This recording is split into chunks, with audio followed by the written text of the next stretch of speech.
Oh, okay. There we go. It now said recording in process. So, hi, everybody. I am Regina with Women's Personal Finance, and we are with Avanti. How do I say your last name? Shetye.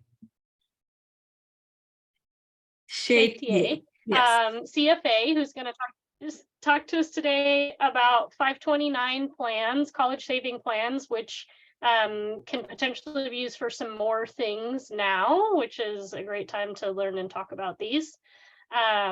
Avanti, do you want to give a little introduction about yourself? Sure. So I'm going to share my screen, if that's okay. That is fine.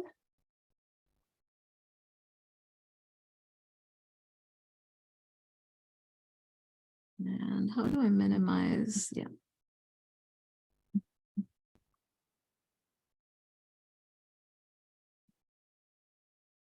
Okay, so hi everyone, and thank you, Regina and Angela, for having me in the community. I really love being part of Woven and Women's Personal Finance. So I'm Avanti Shetye. I have been in the investment industry for the past 10 years.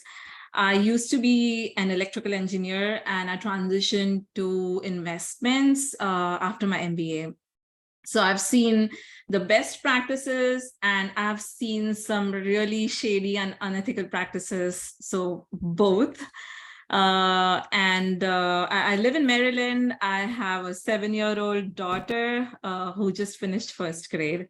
So this topic of saving for college is really near and dear to me. And more recently, I did a video on YouTube about it. And that's when Angela asked me if I could come and talk to the community. So I'm really excited about it. Should I start talking or go into the presentation, or do you want to wait?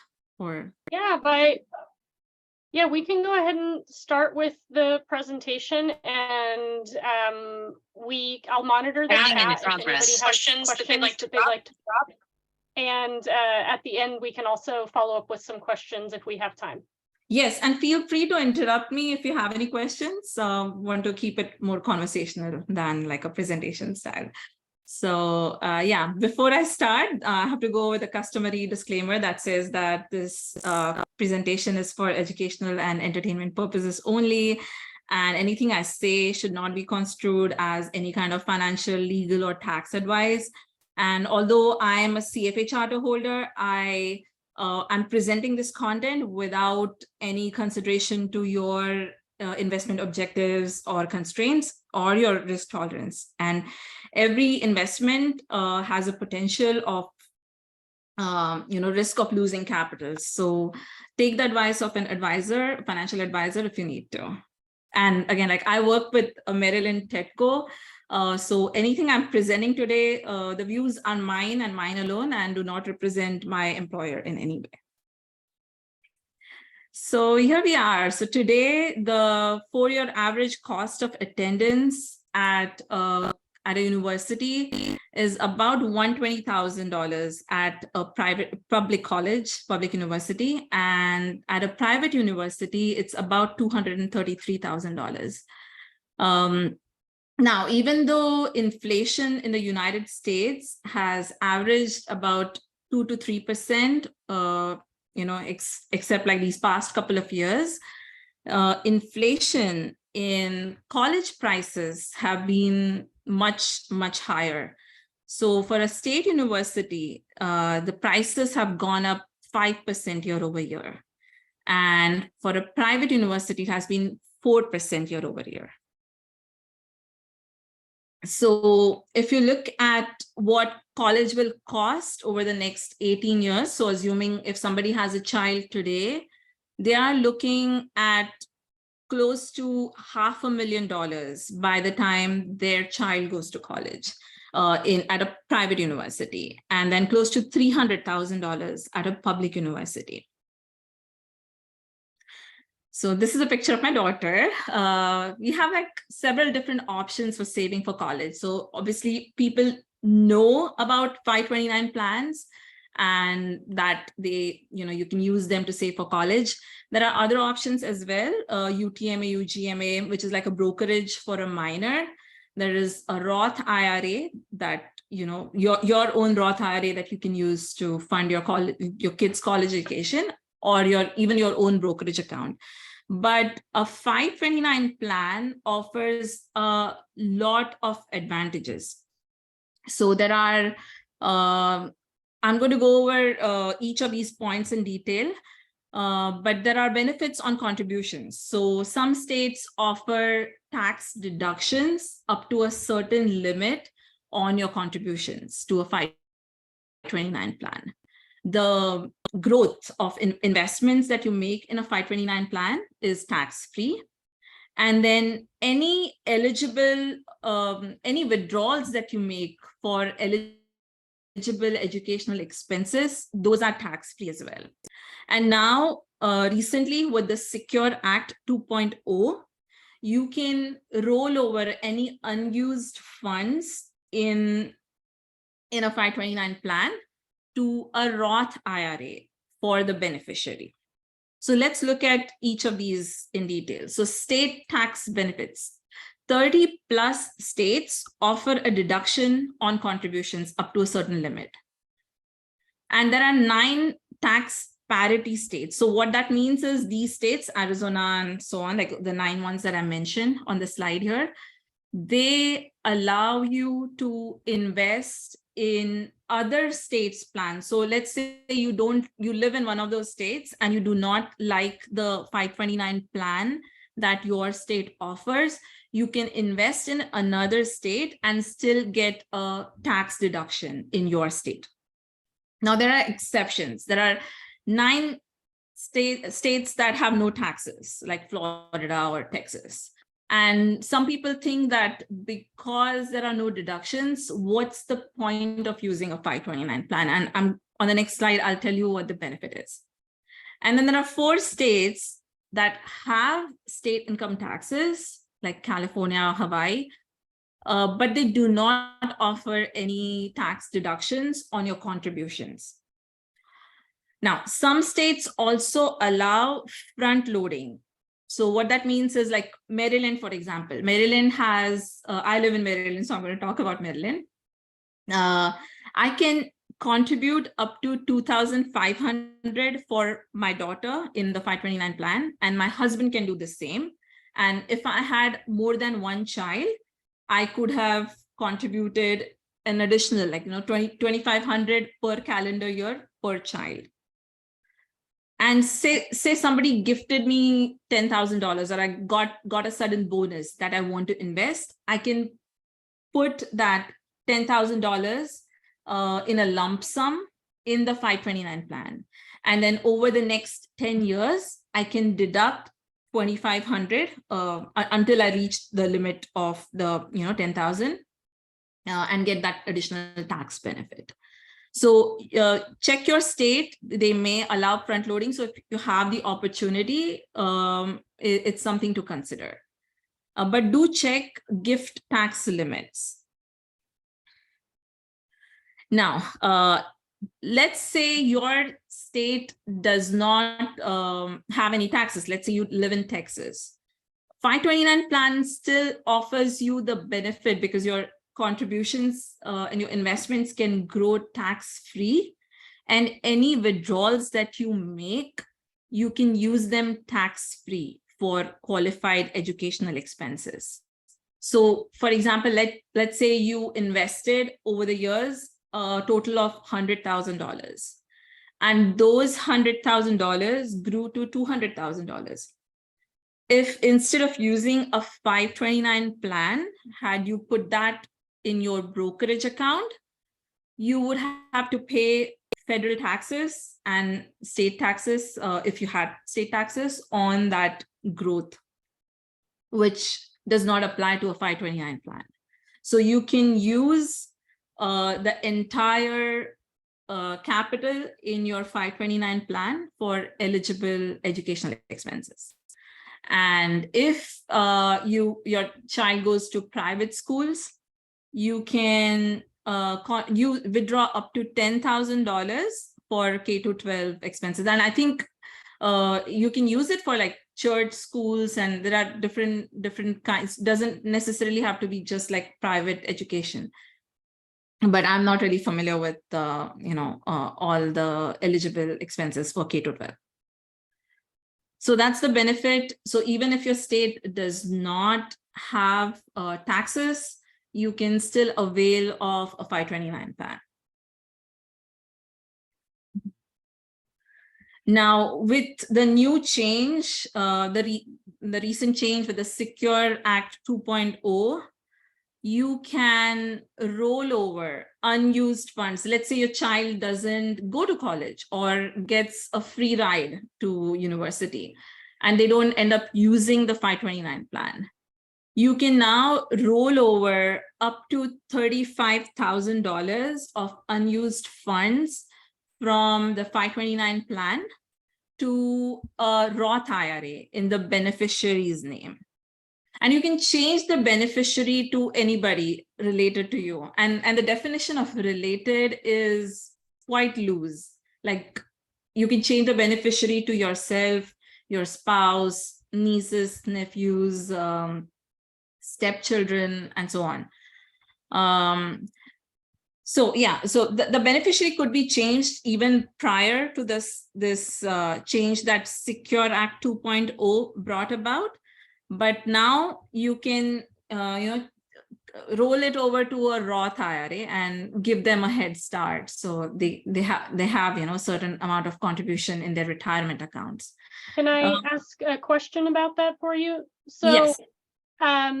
So now that they can be also used as a Roth, in theory, if you wanted to save for your children and they didn't end up using this for school, you could then roll it over. You could change the beneficiary to yourself and then roll it over into your own Roth. Yes, I think the requirement is that the 529 account has to be opened for at least 15 years. And the contributions and the growth, so it has to be done like at least, they have to be in the account for 5 years. So you cannot open an account, contribute 6,000 to it, and then roll it over. It has to have been in the account for at least 5 years. But if you are, legitimately planning to save for a child who does not end up using this for schooling expenses, and you don't want to pass it on to them for their own Roth IRA, the parent could then reabsorb it, so to speak. Yes, as long as they're not contributing. So the total limit still applies. So the annual limit of contribution to your Roth IRA still applies. Oh, okay. So yeah. So if you so you can only roll over the $6,500 per year into a Roth? Yes, and you need to have earned income. Okay. All right, good to know. Thank you. Sure. So I have some additional resources, and remind me to pop them in the chat after the presentation. So the first one is a link from BlackRock, and it lists all the different states and how much you can contribute. Of course, make sure to verify it, but it was a good resource. You could look at everything at a glance and see how much you could front load and what the potential tax savings are on after getting those deductions when you make the contribution. So that was that. So the next question I think somebody asked in the chat was, how much should you save each month to be able to, if you're planning to fund? So this one, I have assumed that I just shared this slide where I talked about college costs. So I'm assuming that that's the amount that you need to save in that specific year. So assuming an annual investment return of 7%, this is the amount that you will need to save. Say you have 18 years before your child goes to college. For a private university, each month you would have to put aside $1,098 for private university, and then $674 for a state university. And I just want to point out, we did have this specific question from Emily, had wanted to see some examples on the funding amount and how much it grows over time. So this isn't exactly that, but still gives you some good ideas on where to start, Emily. Yeah, and if you have specific questions, feel free to ask me, and I'll try my best to answer. So obviously, as the number of years to college goes down, you'd have to put more and more towards college. And it depends on what the annual expected return is. So here the assumption is you get an annualized 7%. This is with a 5% annual investment return. And again, because the estimated return is lower, you would have to put in more than with an assumption of 7%. But if you get aggressive and go for like high return investment options, like a 12% in this case, the amount that you contribute is lower. So if you want to take a snapshot, feel free to take pictures. I wouldn't mind.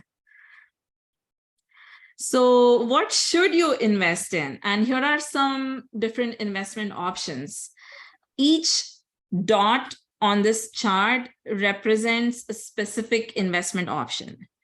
And the y-axis shows the expected return, and the x-axis shows the risk, which is in term. And there are many different ways you can measure the risk of an investment.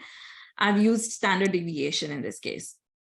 So this dot, for example, is on the almost along the same line as this dot. So what this tells you is that this particular investment is generating or historically has generated a similar level of return as this dot, but it came with a lower risk.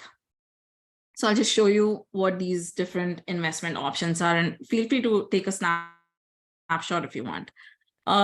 So these are your investment options, right? So like I mentioned, your estimated contributions to get to your specific goal for your 529 savings after a certain number of years will depend on your investment horizon and the return assumptions. So some might say, like, let me just put everything in emerging markets because it has the highest expected return.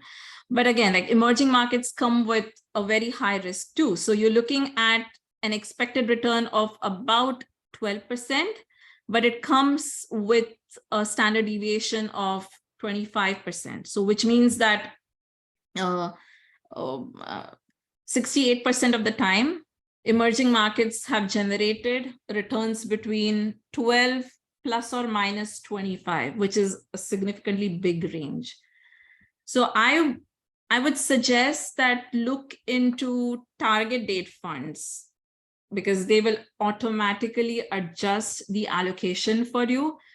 So when you start with like 18 years to go before you make the withdrawals for college tuition, it starts aggressive. And then as you get closer to the investment horizon, it gets more and more conservative. And I know Meredith had asked a question about you need to add more to the, your son is already in college and you realize that you need to add more.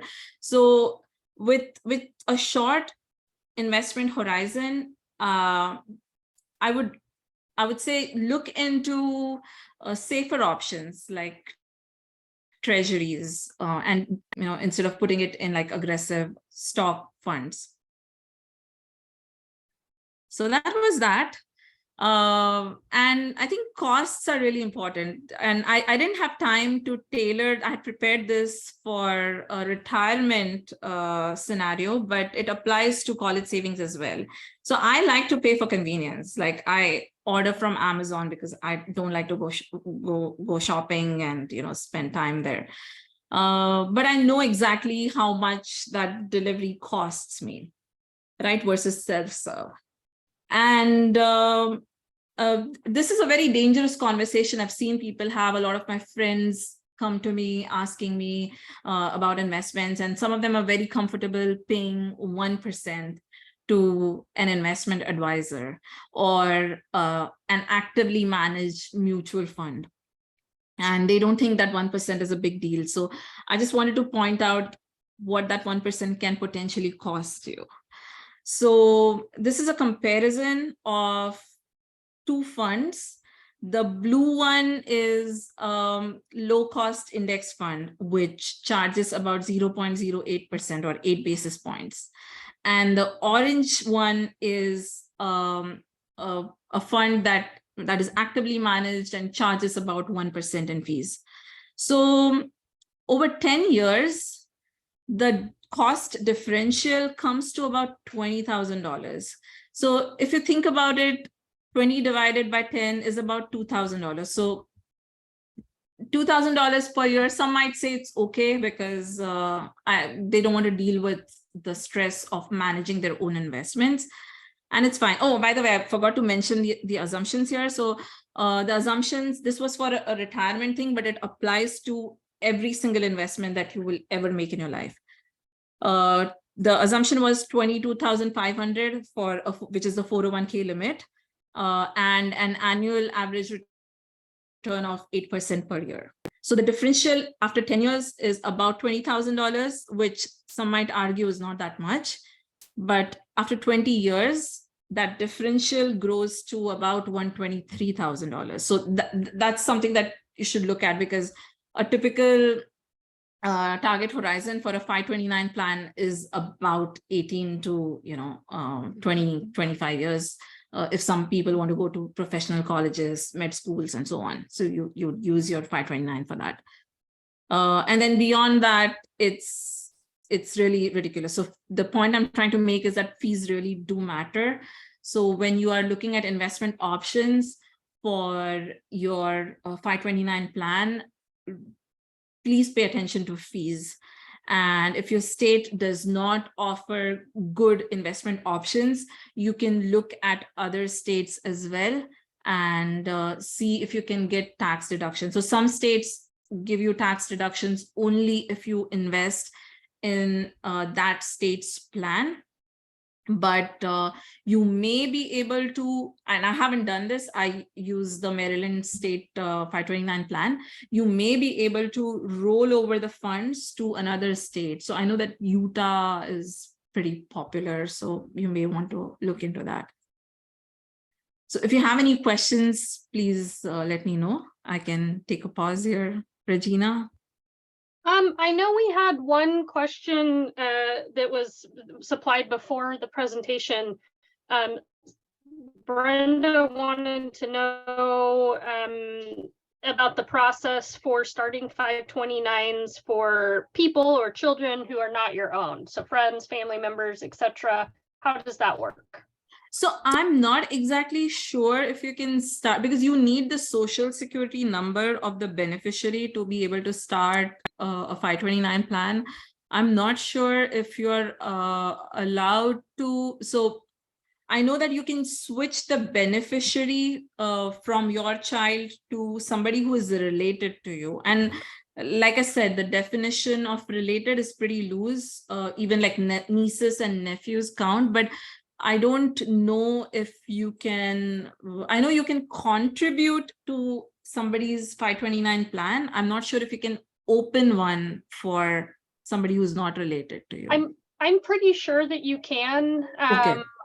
But I also don't know the process or the details. I will suggest for anybody who would be looking into that you should definitely have a conversation with the parents and see if they have plans to do it. One concern is that there are multiple plans that get opened and things get confused or lost because there are multiple people doing things. So it's great if anybody's wanting to do that, but it might be better to ask the parents to set it up and then offer to provide contributions to a plan so that they can track it.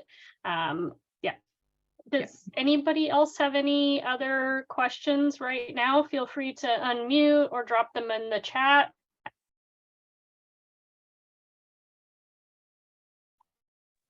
I have a question. This is Meredith. Hi. Hi. I have about 8,000 in my son's 529, and I'm gonna be probably using it in October. We're a little short, so I was gonna just add more. Is there any pitfalls to me at this last minute and, adding additional funds?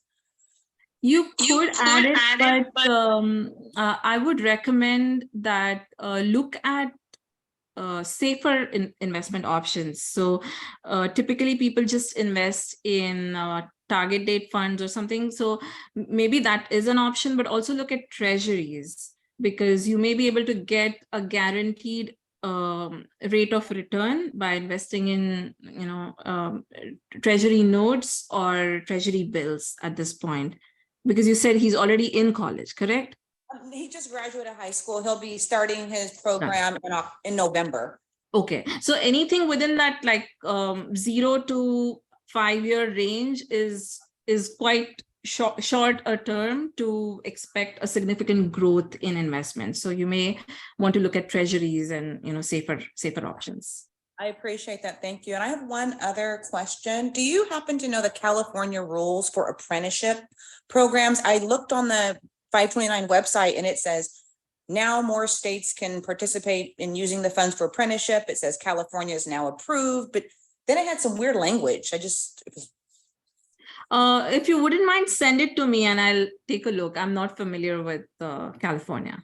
Okay, I really appreciate this talk. Thank you. Sure. Aaron is curious about a maximum amount you can contribute to start a 529. There is a maximum, but it's pretty high. So you can front load it, get those benefits over the years. And I believe the link that I'll share should have the maximum in there as well. With that, I had an additional question to that. If multiple people are adding money to a 529 for one child, like multiple grandparents and parents, I believe they can each contribute a significant portion per year. Is that right? Yes, that's correct. And they all each of them can get that benefit, the tax benefit. So the benefit and the maximum just applies to the individuals making the contribution. The plan receiving the contributions doesn't have an effective limit. No, I don't believe so. And if there is one, it's pretty high. It's like hundreds of thousands. I did just do a quick Google. The maximum contribution, and I don't know if there's any state-specific exclusions right now, but 529 plans do not have an annual contribution limit. However, the contributions are considered completed gifts for federal tax purposes, and in 2023, that would be up to $17,000 per donor per beneficiary. Yes. So it looks like it's going to be about 17,000. So I think you can contribute a lot, but where you run into issues is you're not going to get the tax benefits after a certain point. Right. For example, while we were sitting here waiting, I looked up Oregon again because it wasn't on your list of excluded states. And I remembered that I wasn't participating much in Oregon because I thought I didn't get any tax benefit. And it's something like I get up to like a $200 or $300 tax credit. Okay. I was gonna say $340 for a joint filer. So it's not a huge savings, but of course the credit is better than just a write-off. Yes, definitely. And then the withdrawals are tax-free, which is a very big benefit. Right. So just, you're going to have to look and see what those specifics might be by state to make the most of these for sure. Right. Yeah. And then I had some final thoughts for college. I think passion is overrated. So try to focus on, even for a child, like try to focus on things that they are good at and that may be lucrative instead of just following a passion. And then there are some fields that inherently generate better income. They have a better income potential than others, like engineering or finance, or versus teaching. I mean, not to degrade or demean any profession, but some people are very hell-bent on going to an Ivy League college. Recently, I had a conversation with somebody who said that if they didn't go to Harvard or something, that their life is wasted. And it really breaks my heart to see kids do that, because there are a lot of opportunities out there, and there is no point in fixating or getting like a heavy student debt to get into an Ivy. So that's that. And then I do also want to say something controversial. So I do tell people that focus on your retirement first, do that, but that's exactly not what my parents did. So I come from a very middle class background. I grew up in a house that didn't belong to my parents. So we didn't have a home, we didn't have a car.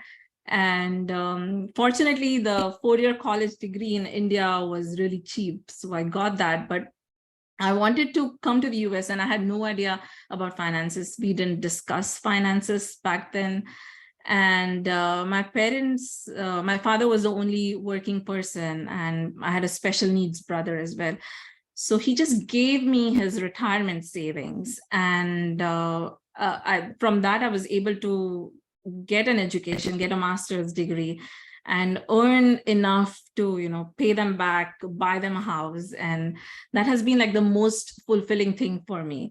So if you have the opportunity to do that, like I would do that for my child. And also, it's not the advice that I give or I'm supposed to give to people, but if you can do that for your child and raise them with good values, I mean, I would do it. So just something to think about. And yeah, go ahead. Amazing story there, and kudos to your parents. And obviously you're doing well and successful now, and that paid some dividends for them. So yeah, definitely not traditional advice, but there are circumstances where that is appropriate. Yes. So a little homework I would say is look into your 529 plan, look at the fees. I think fees really do matter. So take a look at what you're invested in and what the return potential is. And I do want to cover a little bit more about student debt. So I did this analysis for a friend who wanted to study at an Ivy. And they were talking about like getting a loan of $300,000. And so if you can afford it, definitely do it. If it's not going to be a load on your family or your finances, there is value in getting good education, because it's the network that pays off. But also look at the costs. So this was not really part of 529, but something that I wanted to bring up. So this particular slide shows the monthly payments with different interest rates if you decide that you want to pay off your student debt over 10 years. And these are the monthly payments that you would need to come up with. And so I graduated with about $10,000 in debt, which came from my aunt, and I'm really thankful to her. But fortunately, I didn't have any debt beyond that. But I see a lot of people struggling with student debt years and years after they've graduated. So something to think about and consider before you get that get into student debt. So yeah, that's all I had. Go ahead, Regina. A couple more questions, but before we do those, here you can see Avanti's platforms and socials if you want to learn anything else or check her stuff out, please do. And thank you, Avanti, for coming and giving this presentation for us. We're again, before I jump into our questions, we're really excited that we have Woven now as a platform that is more accessible than WPF Insiders, which we've had for about 2 years. So trying to branch more off of Facebook and give more opportunities for members of our community to share their knowledge and provide community education and help us all collaborate and learn together. And so again, thank you, Avanti, for taking the time to share this with everybody. And you guys should all follow her. I said, got you guys again. I'm learning to do it, not in writing, but I'm verbally checking myself because I'm trying to cut that one out of the vocabulary. Thank you, everybody. Erin wanted to know also if there's any specific things that people should be looking at when they're comparing 529 plans from different states, if they have the ability to invest in different areas that would make one more a better option than another. So I would say investment options and fees. So fees are the big thing. Typically Vanguard offers very low fee investment options. So if you have the option to invest in another state, check out Vanguard. And Sheila asked any suggestions on when you start drawing down or withdrawing from a 529 plan on how timing works with that. Should you be pulling out annually with plans for what you're going to use for the year or by the semester, etc.? So it matters because if you make up, you have to take the withdrawal in the same calendar year, not the academic year that you pay the tuition. So if you incur tuition cost in December, you must take that withdrawal in December, not the following year. So being mindful of when your payments are going to be made is going to be better, probably. Well, I guess, so there are penalties that you could incur, I assume, if you're pulling that money out and it doesn't get applied at the right time. Yes. And that's probably more of a risk than withdrawing in a dip in the market. I think that's kind of the root of that question, right? Like, when is the right time to make a withdrawal? Right, exactly. Like if you incur fees, incur the tuition in September, and then the market is down and you wait the following year to make the withdrawal, there may be penalties. So it has to be applied in the same calendar year. Okay. Does anybody else have any questions? Feel free to drop them in the chat. You can turn on your video if you'd like. Yeah, I'm going to share the resources. The first one is that BlackRock link, and then Meredith, I mentioned T-bills, so I linked my video on T-bills in there. And I on your comments previously, Avanti, about like, not everybody has to go to like a typical four-year school and things like that.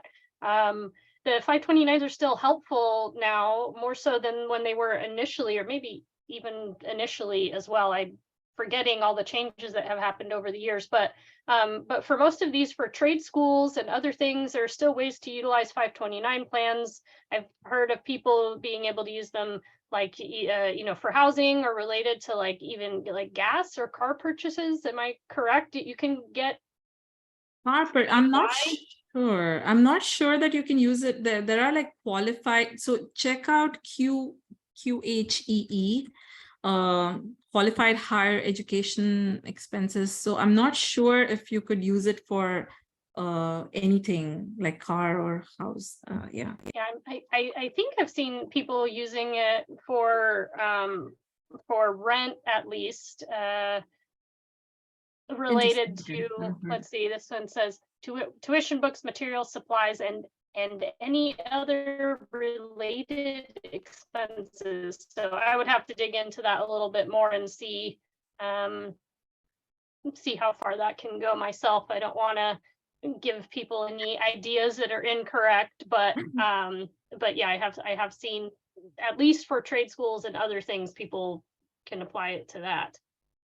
And I recently came across like an interesting way. I haven't used it myself, and I have no experience with it. So if you want to look into it, seek outside like professional advice. So somebody suggested that if you have a business like an S corp, and you hired your child to work with you, you could potentially pay their tuition. So it comes as it's like a benefit that goes out of your business. So you reduce your taxable business income. And then you also pay the tuition. So there are tax benefits that way. But again, I haven't tried it, or I personally don't have any experience with it. I mean, that would make sense, because that is a benefit that's offered by some employers, is tuition assistance. And if you have a business and your child works in it, I'm sure there are also specifics about like amount that needs to be earned, or some other qualifiers. But yeah, that's an interesting option too. And you if you have multiple employees, you need to provide that benefit to everybody. You cannot discriminate. So if you have if it's just you and your business and your child, then you could potentially use it. Yeah, that's a good point to make. Don't run into any discrimination issues trying to help your kids with college via a business. Anyone else with any specific questions before we get towards wrapping up? This was a helpful reminder for me, Avanti. I had contributed to 529 for my son in the first year or two after he was born. We don't have significant hopes or plans around college, because we're hoping that we put him in a position with everything that we have where his basic needs will be met, and then he can make a choice to go to college if he really wants to, but not to put the pressure on him to have to do it. So we started just to kind of front load, and then I had to stop everything. Basically, I was out of work between jobs, and then he had a cancer diagnosis at 2. So all the saving for everything stopped. He's fine now, but finally getting back into the swing of trying to be a little bit more proactive and start doing some more savings and things again. And then I also, we're homeschoolers, but next year I'm going to be enrolling in a homeschool co-op group. So I need to look into things a little bit more and see if the 529 dollars are able to support that, because it's not a private school. It's not something like that, but it's still schooling expenses. I remember there was more talk about 529s being able to be used related to homeschooling expenses a few years ago. And then I think that got dialed back a little bit. So yes, the timely topic, as I need to get that sorted out a little bit for the next school year. Hey, I'm glad. All right, everybody. Well, if there aren't any questions, I think I will go ahead and stop the recording. Give us a few minutes to chat a little bit more if you want. This is going to go up on Woven with our recordings for anybody who wants to watch this later and miss the chat. Feel free with that video posting to drop any questions or comments that you have. We can continue this conversation in the community. And thanks again, Avanti, and thank you everybody for being here. Thanks for being either a WPF Insider or on Woven, and we hope this was informational for everybody. Thank you for having me, Regina. I really enjoy the community. So thank you.